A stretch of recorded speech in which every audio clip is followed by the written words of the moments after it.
Hello students, आप सभी का मेरे YouTube channel spark success academy में स्वागत है। और आज हम लोग क्लास 10 का जियोग्राफी पढ़ेंगे, जिसमें आपका दूसरा चैप्टर चल रहा था, उसका नाम क्या है, कृषि।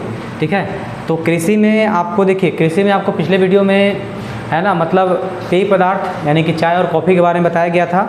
और आज हम लोग इसे पढ़ेंगे बागवानी फसल। क्या पढ़ेंगे?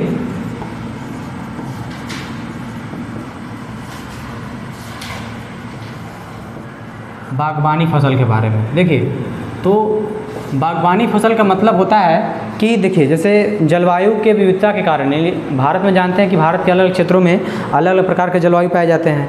तो जलवायु की विविधता के कारण है ना, भारत में अनेक किस्म के बागवानी फसल होते हैं, जैसे कि है ना, फल, सब्जी, कंदमूल, औषधि का है ना, सुगंधदायक पौधे हो गए, मसाले, ये सब क्या है, भारत में बागवानी फसल के रूप में उगाया जाता है। जैसे जानते हैं कि देखिए, आम के उत्पादन में पूरे भारत माने पूरे विश्व में है ना, भारत क्या है, सबसे आगे है। आम का जो उत्पादन होता है भारत में सबसे अधिक होता है पूरे विश्व देशों में। यहाँ अनगिनत किस्म का आम पाया जाता है, यानी कि आमों का जो प्रजाति है बहुत मतलब अनगिनत किस्म का है। जैसे कि आम के लिए देखिए, उत्तर प्रदेश, आंध्र प्रदेश, बिहार, महाराष्ट्र, पश्चिम बंगाल है ना, ये सब आम के लिए क्या है, प्रसिद्ध हैं। उत्तर प्रदेश और बिहार लीची के लिए, मेघालय अनानास के लिए है ना, आंध्र प्रदेश, महाराष्ट्र अंगूर के लिए, हिमाचल प्रदेश, कश्मीर सेब के लिए, ठीक है, और नाशपाती, अखरोट के लिए, सब क्या है, प्रसिद्ध है। तो कहा जाता है कुछ स्थानों का नाम फलों से भी जुड़ा हुआ है, जैसे है ना, नागपुर और चेरापूंजी का संतरा, मुजफ्फरपुर का लीची है, जलगांव का केला विशेष महत्व रखता है, केरल में, तमिलनाडु में, मिजोरम में बड़े स्तर पर आपका केला का भी खेती होता है वहाँ पे। तो बागवानी फसल में आपका काजू, काली मिर्च है ना, नारियल भी महत्वपूर्ण है। और भारत कहा जाता है कि भारत काजू का विश्व में सबसे बड़ा निर्यातक देश है। पहला देखिए, पहला इसे पढ़े आप कि सबसे अगर अलग अलग प्रकार का यानी कि आम का जो अनगिनत किस्म है ना, आम के उत्पादन में सबसे आगे भारत है पूरे विश्व में, है ना। और अगर काजू का निर्यातक देश बात कीजिएगा, विश्व में सबसे बड़ा काजू निर्यातक देश कौन है, तो भारत ही है। ठीक है, तो ठीक है, काजू का जो सबसे बड़ा निर्यातक माने काजू का जो सबसे बड़ा उत्पादक राज्य है, उसका नाम है केरल और आंध्र प्रदेश में। यानी केरल और आंध्र प्रदेश में जो आपका है मतलब काजू का उत्पादन सबसे अधिक होता है। ठीक है, अब देखिएगा, यहाँ से आपको पढ़ना है अखाद्य फसल के बारे में।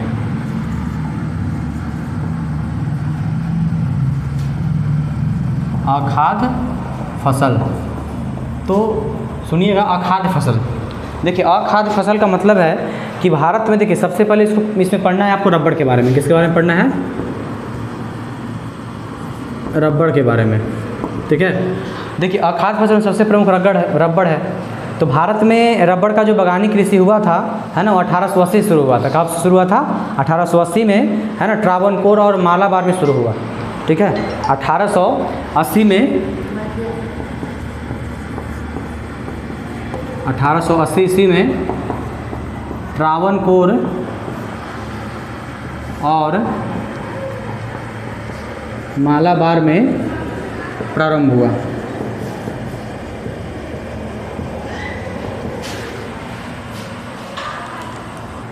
देखिए, तो है ना, भारत में बागानी कृषि रबड़ का जो खेती शुरू हुआ 1880 में ट्रावनकोर और मालाबार से शुरू हुआ। ठीक है, देखिए, लेकिन इसका अगर कहेंगे रबड़ का व्यावसायिक उत्पादन, ठीक है, रबड़ का व्यावसायिक उत्पादन जो शुरू होता है, रबड़ का व्यावसायिक उत्पादन वो होता है 1902 ईस्वी में। कब से शुरू होता है? 1902 ईस्वी में शुरू हुआ। ठीक है, तो देखिए, रबड़ का खेती 1880 में है ना, लेकिन व्यावसायिक उत्पादन के रूप में इसका 1902 ईस्वी शुरू होता है। इसमें सबसे आगे आपका केरल है, तमिलनाडु है, कर्नाटक, अंडमान निकोबार द्वीप समूह है। तो ये हो गया अखाद्य फसल। अब देखिएगा, एक होता है रेशेदार फसल, जिससे आपको रेशा प्राप्त होता है ना, रेशेदार फसल। तो देखिए, रेशेदार फसलों में आपका है ना, कपास आएगा, जूट आएगा, सन आएगा, प्राकृतिक है ना, कपास, जूट, सन और प्राकृतिक रेशम। और आपका क्या आता है? प्राकृतिक रेशम जो है भारत के 4 प्रमुख रेशेदार फसल हैं, है ना। भारत के 4 प्रमुख रेशेदार फसल कौन कौन? कपास, जूट, सन और प्राकृतिक रेशम है। ठीक है, इसमें कहा जाए, देखिए, इसमें से प्राकृतिक रेशम और है ना, प्राकृतिक रेशम जो है रेशम के कीड़े के कोकून से प्राप्त होता है। रेशम का कीड़ा शहतूत के पेड़ पर होता है। ठीक है, लेकिन परंतु 3 जो है ना, कपास, जूट और सन, ये तीनों आपको है ना, इसका उत्पादन होता है, इसे मिट्टी में उगाया जाता है। तो देखिए, सब एक एक करके हम पढ़ेंगे। इसमें सबसे पहले आपको पढ़ना है कपास के बारे में। क्या है? कपास। देखिए तो कपास जो है भारत का मतलब कहा जाता है कि देखिए भारत में कपास का मूल स्थान माना जाता है, यानी कि कपास का उत्पादन यहीं से शुरू हुआ था, ठीक है। और यह सबसे प्रमुख माने सूती वस्त्र उद्योग के लिए सबसे प्रमुख कच्चा माल यही है, ठीक है। और कहा जाता है कि इसे 210 दिन इसे तैयार करने के लिए 210 दिन पाला रहित मौसम की जरूरत होती है। और काली मिट्टी में, इसके लिए मिट्टी कौन सी चाहिए? काली मिट्टी, ठीक है। काली मिट्टी में मतलब इसका उत्पादन सबसे अधिक होता है, ठीक है। तेज़ चमकीली धूप भी चाहिए, कपास के पौधों को बढ़ने में सहायता करता है। 6 से 8 महीने मतलब पककर तैयार होने में इसे लगता है। तो सबसे अधिक महाराष्ट्र में, गुजरात में, मध्य प्रदेश, कर्नाटक, आंध्र प्रदेश, है ना, पंजाब, हरियाणा, ये सब राज्यों में पाया जाता है, ठीक है। तो कपास जो होता है छोटे रेशे वाली मतलब कहीं कहीं छोटे रेशे वाली कपास उगाई जाती है। तो याद रखिए कपास है ना काली मिट्टी में उगाई जाती है, ठीक है। और मतलब यह भारत में कपास का मूल स्थान माना जाता है। एक आपका है जूट, दूसरा नंबर पर कौन आता है? जूट। देखिए तो जूट जो आपका है, कपास के बाद जूट जो है सबसे महत्वपूर्ण फसल है, मतलब कपास के बाद भारत की दूसरी प्रमुख रेशेदार फसल है, उसका नाम क्या है? जूट। जूट को याद रखिएगा, जूट को सुनहरा रेशा भी कहते हैं। जूट को इसे कह सकते हैं कि इसे सुनहरा रेशा भी कहा जाता है, सुनहरा रेशा भी कहा जाता है, ठीक है। तो कहा जाता है कि मतलब यह हर वर्ष बाढ़ के मैदान में लाई गई नई मिट्टियों के निक्षेप से बनता है ना, उसी मिट्टी में ज़्यादा उत्पादन होता है इसका, ठीक है। और मतलब कपास का जो आपका उत्पादन है, कपास का उत्पादन आपका सबसे अधिक पश्चिम बंगाल, ठीक है। और मतलब देखिए कपास से बहुत सारे मतलब वस्तुएं प्राप्त की जाती है। इसमें देखिए कहा जाता है कि बाढ़ के मैदान में मतलब जब हर वर्ष नई मिट्टी, उपजाऊ मिट्टी आता है, ठीक है, तो उसमें मतलब इसका फसल बहुत अच्छा लगता है।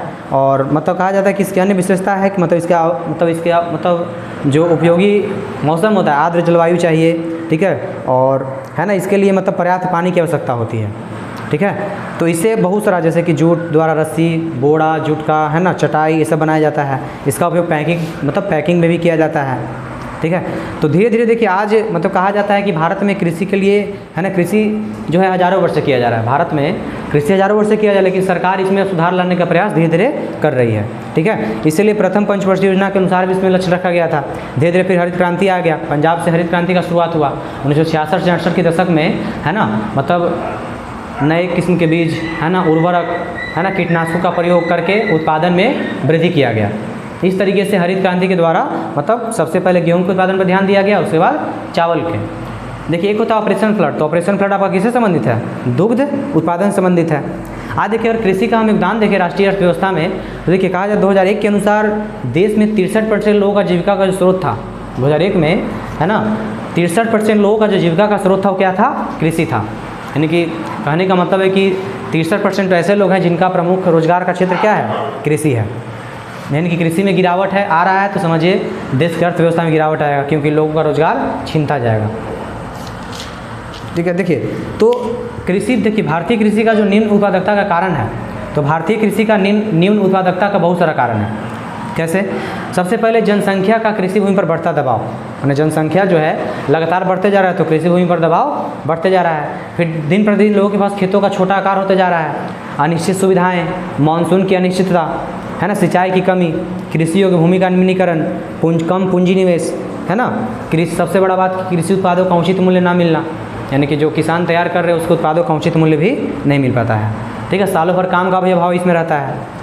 तो लेकिन देखिए आज जो है मतलब एक चीज़ और है कि वैश्वीकरण का ही प्रभाव भारत के अर्थव्यवस्था पर दिख रहा है, भारतीय कृषि पर, है ना, वैश्वीकरण का ही प्रभाव दिख रहा है। वैश्वीकरण का मतलब होता है एक देश की अर्थव्यवस्था को दूसरे देश की अर्थव्यवस्था से जोड़ना, यानी कि अपने देश की अर्थव्यवस्था को जब हम दूसरे देश की अर्थव्यवस्था जोड़ते हैं तो क्या कहते हैं? वैश्वीकरण कहते हैं, है ना। इससे मतलब विश्व के बाजार हो जाने से भारतीय कृषि थोड़ा सा मतलब पीछे हो रहा है थोड़ा, है ना, यहाँ की कृषि पे प्रभाव पड़ रहा है। देखिए सरकार एक अपनाता है खाद्य सुरक्षा, सुनिएगा ध्यान से, खाद्य सुरक्षा, क्योंकि जानते हैं मानव का जो मूलभूत आवश्यकता है रोटी, कपड़ा, मकान, है ना, इसीलिए सरकार देखिए खाद्य सुरक्षा अपना रहा है, ठीक है। रोटी, कपड़ा, मकान मूलभूत आवश्यकता है, क्योंकि भोजन के साथ साथ, है ना, कहा जाता है कि पोषण प्राप्त करना नागरिकों को बहुत ज़्यादा ज़रूरी है ना। हमारे देश के मतलब भुखमरी की समस्या को निराकरण के लिए, हमारे देश में भुखमरी की समस्या को हटाने के लिए सरकार ने दो अंग बनाया है। कितने अंग? खाद्य सुरक्षा के 2 अंग। एक आपका है बफर स्टॉक, क्या है? बफर स्टॉक, और एक है जन वितरण प्रणाली, जन वितरण प्रणाली यानी कि है ना, इसको कहते हैं इंग्लिश में पीडीएस, क्या कहेंगे, पीडीएस, पब्लिक डिस्ट्रीब्यूशन सिस्टम। तो खाद्य सुरक्षा, देश में बढ़ती भुखमरी की समस्या का निराकरण करने के लिए सरकार खाद्य सुरक्षा के 2 अंग का निर्माण किया गया सरकार के द्वारा, बफर स्टॉक और एक जन वितरण प्रणाली, है ना। मतलब इसके द्वारा होता क्या है कि सरकार शहरी और ग्रामीण क्षेत्रों में जो लोग गरीब हैं, है ना, उनको अनाज मुहैया कराता है, यानी कि अनाज उपलब्ध कराता है। तो देखिए उपभोक्ता तो सब लोग हो जाएंगे ऐसे, है ना, तो अनाज किनको मिलता है किनको नहीं देखिएगा। तो उपभोक्ता को 2 वर्गों में रखा गया, यानी जो अनाज ग्रहण करने वाले लोग हैं, है ना, उनको कहते हैं उपभोक्ता यानी ग्राहक। तो उपभोक्ता को 2 वर्गों में रखा गया, एक रखा गया एपीएल और एक रखा गया बीपीएल, है ना। तो एपीएल का मतलब आपका होता है, ठीक है, एपीएल का मतलब है कि एबव पुअर लाइन, यानी गरीबी रेखा से ऊपर, है ना। अब बीपीएल का मतलब होता है below poor line, above poor line, और बीपीएल का मतलब होता है बिलो पुअर लाइन, ठीक है, यानी गरीबी रेखा से ऊपर, गरीबी रेखा से नीचे, ठीक है। तो कहा जाता है कि मतलब जो लोग, है ना, फसल बर्बाद होने पर बीपीएल लोगों को मतलब, है ना, मतलब कहने का मतलब है कि इनको ज़्यादा थोड़ा सुरक्षा, मतलब अनाज उनाज का व्यवस्था किया जाता है ना। मतलब इन लोगों को मतलब एपीएल को एपीएल के अनुसार, बीपीएल को बीपीएल के अनुसार अनाज मुहैया कराया जाता है। तो सरकार बफर स्टॉक बना करके, है ना, शहरी क्षेत्रों में, ग्रामीण क्षेत्रों में, है ना, अनाज उपलब्ध कराने का कार्य कर रही है, ठीक है। देखिए अगर हम कृषि में बात करें, कृषि में जैसे जो बुनियादी सुविधाएं, जैसे सिंचाई करने के लिए, है ना, सिंचाई, सड़क, बिजली, है ना, मतलब जिस क्षेत्र में सिंचाई का, सड़क का, बिजली का व्यवस्था ज़्यादा होगा वहाँ का कृषि ऐसे बहुत ज़्यादा बढ़ेगा, ठीक है। तो भारत देखिए, इसके अलावा भारत जो है ना, पशुधन के मामले में भी आगे है ना। भारत में सबसे अधिक कहा जाता है कि भारत में विश्व का सबसे अधिक पशुधन है। यहाँ पे 57% भैंस है, तो विश्व का 14% गाय यहीं पे रहता है ना। इसी कारण से क्या हुआ, ऑपरेशन फ्लड, याद रखिएगा, ऑपरेशन फ्लड किससे संबंधित है, ऑपरेशन फ्लड इस संबंधित है आपका दुग्ध उत्पादन से, दुग्ध उत्पादन से, ठीक है। तो भारत में कृषि का विकास करना है ना, तो जो देश में जो बुनियादी सुविधा है ना, मतलब बिजली, सड़क, सिंचाई का जो व्यवस्था है, सरकार को सुदृढ़ करना पड़ेगा। लोगों को मतलब, है ना, उचित उत्पादों का उचित मूल्य मिलना चाहिए। उसके बाद, है ना, मतलब उर्वरक का व्यवस्था करना पड़ेगा, रासायनिक खाद का व्यवस्था करना पड़ेगा, तब जाके भारतीय कृषि का विकास हो सकता है, ठीक है। और भारतीय कृषि के लिए मतलब कहने का मतलब है, आज स्वयंसेवी सहायता समूह भी काम कर रहे हैं, है ना, सब्जी, फल, फूल, औषधीय, जड़ी बूटी, है ना, काफ़ी इसके लिए जोड़ पकड़ते जा रहा है, ठीक है। तो इस तरह से भारतीय कृषि में आप पढ़ लिए, है ना, कैसे कृषि देश का आर्थिक जीवन का प्राण है, देश की अर्थव्यवस्था में कैसे योगदान करता है, भारत में कितने प्रकार कृषि पाए जाते हैं, है ना, कृषि को सुधारने के लिए हम क्या क्या कर सकते हैं, है ना, बागवानी फसल क्या होता है, खाद्य फसल क्या है और खाद्य फसल क्या है, ठीक है। तो इस चैप्टर में आपका इतना ही था, ठीक है। अब तो ये चैप्टर आपका क्या हो गया, ख़त्म हो गया, और इसका जो नोट्स है आपको टेलीग्राम पे मिल जाएगा, है ना, और आपको अगले वीडियो में इसका अगला जो चैप्टर है वो शुरू किया जाएगा।